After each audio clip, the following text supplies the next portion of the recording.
నమస్తే. Welcome to our channel. నేను మిషాల్ని. YCP MLC అనంతబాబుకు ఉచ్చు బిగించబోతుందా అంటే అవుననే సమాధానం కూడా వస్తుంది. అయితే దీని మీద పూర్తిగా విశ్లేషించడానికి మనతో పాటు స్టూడియోలో ఉన్నారు senior journalist doctor Kanakadurga Vadlamani గారు ఉన్నారు. వారిని అడిగి విషయాలను తెలుసుకునే ప్రయత్నం చేద్దాం. నమస్కారం మేడం. నమస్తే అండి. మేడం, ఇప్పుడు అనంతబాబు కుటుంబ సభ్యులతో సహా ఇప్పుడు వాళ్ళ భార్య ముందస్తు బెయిల్కి వెళ్తే కొట్టేసింది. అయితే ఇప్పుడు అనంతబాబుకి ఉచ్చు బిగించబోతుందని సమాచారం వస్తుంది. నిజంగా ఏం జరగబోతుందంటే ఏం చెప్తారు మేడం? అంటే 2022లో జరిగిన హత్య అండి ఇది. డ్రైవర్ సుబ్రహ్మణ్యాన్ని, వీధి సుబ్రహ్మణ్యం అతని పేరు. అతన్ని చంపేసి డోర్ డెలివరీ చేశాడు అనంతబాబు అనే అతను. అయితే అతను మనకు తెలుసు వైసీపీకి చెందిన అతనని. అప్పట్లో అధికారంలో ఉన్నారు వాళ్ళు. ఇతను నేనే కర్త కర్మ క్రియ అతన్ని చంపడంలో అని చెప్పి జైలుకి వెళ్ళొచ్చాడు. తర్వాత వైసీపీ వాళ్ళు నీరుగార్చారు అది. కాకపోతే కూటమి ప్రభుత్వం వచ్చాక సుబ్రహ్మణ్యం తల్లి తండ్రి మళ్ళా కేసు పెట్టారు. అంటే కేసుని ఇది చేశారు, తిరగతోడమన్నారు. సో అందులో భాగంగా ఇప్పుడు వాళ్ళ సీసీటీవీ ఫుటేజ్ ఏదైతే ఉందో అది ఫారెన్సిక్కి పంపిస్తే దాంట్లో వాళ్ళకి వివరాలన్నీ తెలిసాయన్నమాట.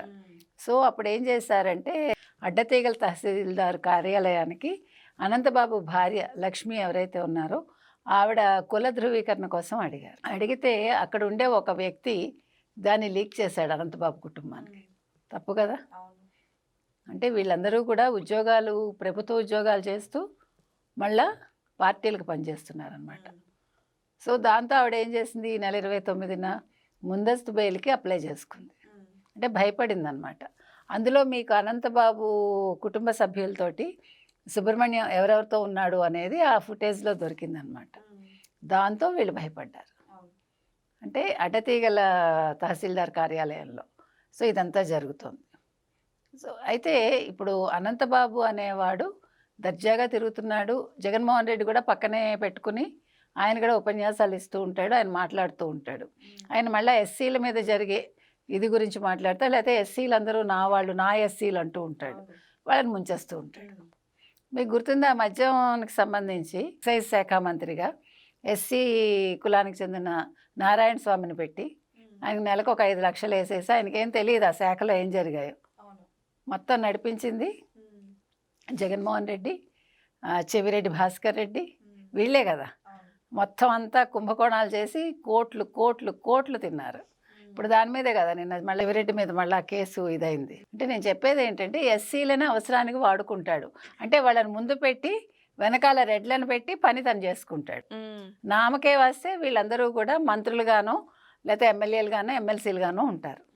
కానీ చేయించేదంతా జగన్మోహన్ రెడ్డి మనుషులు. అంటే రెడ్లే పని చేసుకుంటారు, రెడ్లే అవినీతి చేస్తారు, రెడ్లే తింటారు. అంటే అందరు రెడ్లు నేను చెప్పట్లే, జగన్మోహన్ రెడ్డి చుట్టూ ఉండే వాళ్ళ ఒక్కళ్ళ గురించే నేను మాట్లాడుతున్నాను. సో ఇవాళ అనంతబాబు పని అయిపోయిందా, మళ్ళీ అనంతబాబు అరెస్ట్ అవుతాడు, అనంతబాబుతో పాటు అనంతబాబు భార్య అరెస్ట్ అవుతుంది, ఇవన్నీ తెలియాలి మనకి. అంటే కేసులు ఒక్కొక్కటి ఆధారాలు ఒక్కొక్కటి బయటకు వచ్చాయి, బలమైన ఆధారాలు రావడం ఒకటి. అంటే కూటమి వచ్చాక ఒక్కొక్క కేసు చాలా ముందుకెళ్తోంది, కానీ చాలా తొందరగా అరెస్టులు జరగాలండి. ఎందుకు జరగాలంటే ప్రజల్లో ఇంకా నమ్మకం పెరగాలి, కూటమి ప్రభుత్వం మీద ఇంకా నమ్మకం పెరగాలంటే ఇవన్నీ కూడా ఎప్పటికప్పుడు టకటక అరెస్టులు జరిగిపోతూ ఉంటే ప్రజల్లో ఒక ధైర్యం పెరుగుతుంది. తర్వాత ఈ కూటమి ప్రభుత్వాన్ని వాళ్ళు అభిమానించడం ఇంకా ఎక్కువ అవుతుంది. అందుకని అది చెయ్యాలి ముందు ప్రభుత్వం. సో ఏది ఏమైనా ఇవాళ సుబ్రహ్మణ్యానికి కొద్దిగా ఆయన కేసులో వాళ్ళ తల్లిదండ్రులు కొద్దిగా రిలీఫ్ దొరికిందా అని మనకు అనిపిస్తోంది. మనకు తెలియదు ఏం జరుగుతుందో, మంచిగా జరుగుతుందని ఆశిస్తున్నాం మనం. సో ఇంకా ఈ రకంగా రాష్ట్రంలో 2019-24 మధ్య ఎవరి మీద అయితే ఎస్సీల మీద ఈ రకంగా అట్రాసిటీస్ జరిగాయో ఆ కేసులన్నీ తిరగదోడాలండి. వాళ్ళందరికీ కూడా న్యాయం జరగాలి. ఈ కేసు అయితే మనీష్ అనే ఆయన ఆధ్వర్యంలో జరుగుతుంది. అనంతబాబు కేసు అయితే మనీష్ అనే ఆయన ఆధ్వర్యంలో సుబ్రహ్మణ్యం కేసు అయితే జరుగుతోంది.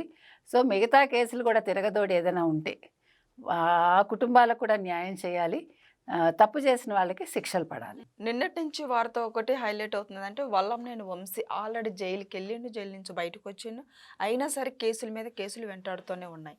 మరి ఇప్పుడు మళ్ళీ ఎక్కడ అరెస్ట్ చేస్తారని ఫోన్ స్విచ్ ఆఫ్, తను కూడా అజ్ఞాతంలోకి వెళ్ళిపోరని వస్తుంది వార్త.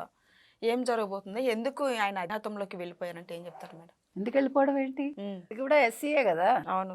సత్యవర్ధన్ ఎవరైతే ఉన్నారో అతను ఎస్సీనే. అదే ఇందాక మనం మాట్లాడుకున్నది. ఎస్సీలకు సంబంధించిన కేసులని తిరగదోడండి, ఎవడున్నా సరే ఊరుకోవద్దని. ఇప్పుడు సత్యవర్ధన్ కిడ్నాప్ చేసింది అతనే, దగ్గరుండి వైజాగ్ తీసుకెళ్ళి దింపి 10 లక్షలు ఇచ్చింది అతనే. ఎవరు? వల్లభనేని వంశీ. ఆ అందగాడు అన్నగానే పాపం ముసలాడైపోయింది ఆ వల్లభనేని వంశీనే. అంటే జగన్మోహన్ రెడ్డి ఎవరినైనా మెచ్చుకున్నా, ఎవరినైనా పొగిడినా, లేదు ఎవరినైనా ఏదైనా అన్నా వాళ్ళు ఇలా అయిపోతారన్నమాట. జగన్మోహన్ రెడ్డి గారికి అందగాడు వంశీ, వల్లంనేని వంశీ అని అన్నాడు, అయిపోయారు. కొడాలి నాని ఉందిలేండి, గుట్కా నాని. కానీ పాప ఇవాళ అతను చూస్తుంటే తాతలు కూడా ఇంకా కొంచెం యంగుగా ఉంటున్నారు. వల్లభనేని వంశీ అలా అయిపోయాడంటే తప్పు చేస్తే మనుషులు అలా అయిపోతారు. అది నేను చెప్పొచ్చేది. వాళ్ళు అందంగా ఉంటే ఏంటి, అందంగా ఉండకపోతే ఏంటి మనకు. కానీ అంటే మానసికంగా ఎలా కుంగిపోతారు అన్నదానికి ఇవాళ వల్లభనేని వంశీ ప్రత్యక్ష ఉదాహరణ. అందుకే మళ్ళా ఈసారి అరెస్ట్ చేస్తారు, అరెస్ట్ చేసి నేను బయటపడలేననే భయంతో ఆయన స్విచ్ ఆఫ్ చేసుకుని కూర్చున్నాడు. నేను అన్నాను, మీకు గుర్తుందేమో, వాసుదేవరెడ్డి దొరకనప్పుడు యలహంకలో ఉంటాడేమో అని అలాగే బెంగళూరులోనే దొరికాడు. సో ఇప్పుడు వల్లభనేని వంశీని కూడా మీరు యలహంక చుట్టుపక్కల వెతికితే ఎక్కడో చోట దొరుకుతాడు. ఎందుకంటే మన జగన్మోహన్ రెడ్డి గారి కనుసన్నల్లో ఉండుంటాడు. కాబట్టి తీసుకొచ్చి అరెస్ట్ చేస్తే అయిపోతుంది. ఇంకా ఇంకా ఎంతమంది ఎస్సీలు ఉన్నారు అదే చెప్తున్నాను నేను. వాళ్ళందరినీ కూడా వాళ్ళకి న్యాయం చేయండి, తప్పు చేసిన వాడికి శిక్షలు పడేలా చేయండి అని మనం చెప్తాం. ఎందుకు మేడం వైసీపీ వాళ్ళు పదే పదే కూటమి ప్రభుత్వాన్ని విమర్శిస్తూ అక్రమంగా అరెస్టులు చేస్తున్నారు, కానీ అభివృద్ధి లేదని ఒక పక్క సర్లేండి, ఏదో పచ్చకామర్లు వాడికి లోకం అంతా పచ్చగా అని వాళ్ళు అలాగే మాట్లాడతారు. అభివృద్ధి కనిపించినా వాళ్ళు అభివృద్ధి అని చెప్తే వాళ్ళు వైసీపీ వాళ్ళు ఎందుకు అవుతారు? అభివృద్ధి జరుగుతోంది కాబట్టి వాళ్ళు అలా మాట్లాడుతున్నారు. కాబట్టి అరెస్టులు అనేవి వాళ్ళకి తెలుసు, వాళ్ళు తప్పు చేశారో ఒప్పు చేశారో.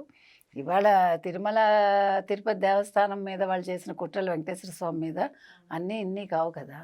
అవన్నీ నిజాలు అయ్యేసరికి వాళ్ళకి ఏం చెప్పాలో తెలియక, అంటే ప్రజల్లో ముఖం చూపించుకోవాలి కాబట్టి ఆ రకంగా మాట్లాడతారు. Thank you madam. Thank you.